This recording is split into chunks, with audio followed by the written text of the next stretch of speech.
Hi friends, welcome back to our channel.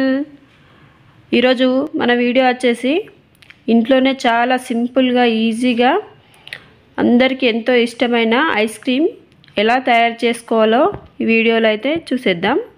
ముందుగా మన ఛానల్ని ఎవరైనా ఫస్ట్ టైం చూస్తున్నట్లయితే ప్లీజ్ సబ్స్క్రైబ్ మై ఛానల్. అలాగే లైక్ చేయండి, షేర్ చేయండి, కామెంట్ చేయండి. ఇప్పుడైతే ఐస్ క్రీమ్ ఎలా చేయాలో చూసేద్దాం. ఈ ఐస్ క్రీమ్ పిల్లలైతే సమ్మర్లో చాలా ఇష్టంగా తింటారండి.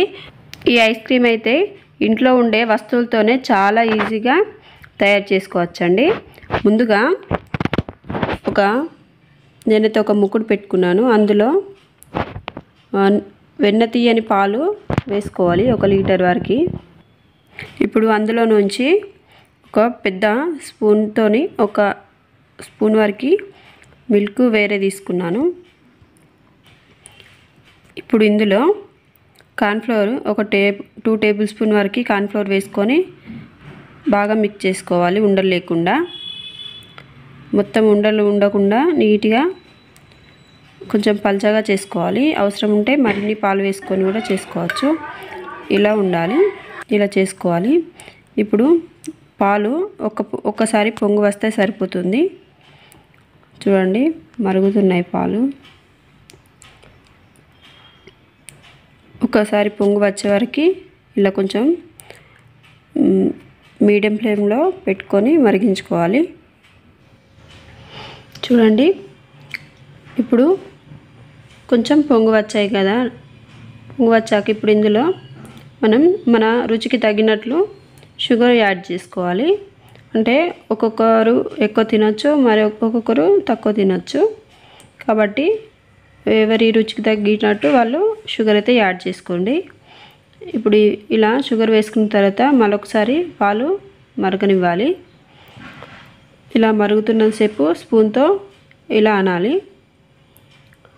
ఇప్పుడు ఇందులో మనం ముందుగా కలిపి పెట్టుకున్నాం కదా కార్న్ఫ్లోర్, అది వేసుకొని బాగా కలపాలి.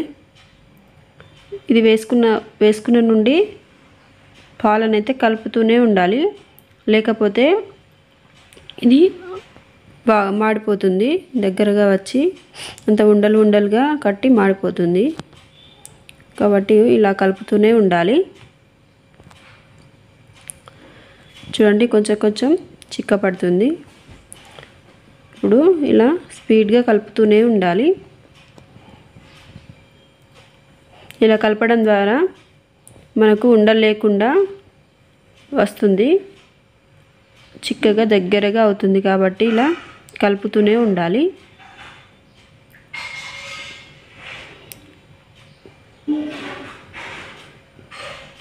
ఇలా మొత్తం కలిపాక ఇప్పుడు ఇలా చూడండి, ఇలా చిక్కపడుతుంది కదా. ఇప్పుడు స్టవ్ ఆఫ్ చేసుకొని ఒక 10 నిమిషాలు వేడి తగ్గాక ఒక గ్రైండర్ గిన్నెలో వేసుకొని మొత్తం ఒకసారి గ్రైండ్ చేసుకోవాలి. ఇప్పుడు ఇందులో వెనీలా ఐసెస్ ఉంటే వెనీలా ఐసెస్, లేకుంటే ఇలాచి వేసుకొని గ్రైండ్ చేసుకోవాలి. ఇలా గ్రైండ్ చేసుకున్న మిక్సర్ను ఇలా ఒక బౌల్లో వేసుకొని క్యాప్ పెట్టుకొని ఒక రోజు ఓవర్ నైట్ మొత్తం ఫ్రిడ్జ్లో పెట్టాను.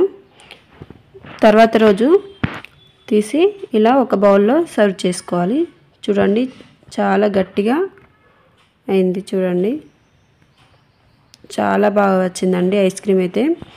సూపర్ టేస్ట్ ఉంది. మీరందరూ ఒకసారి ట్రై చేయండి. ఇప్పుడు ఇందులో ఫ్రూటీస్ వేసుకొని గార్నిష్ చేసుకోవాలి. అంతే, ఎంతో రుచికరమైన ఐస్ క్రీమ్ అయితే రెడీ అయిపోయింది. ఇలా సమ్మర్లో పిల్లలకి ఇష్టమైన ఐస్ క్రీమ్ ఇంట్లోనే తయారు చేసుకోవచ్చు. ఈ వీడియో మీకు అందరికీ నచ్చినట్లయితే లైక్ చేయండి, షేర్ చేయండి, సబ్స్క్రైబ్ చేయండి, అలాగే కామెంట్ చేయండి.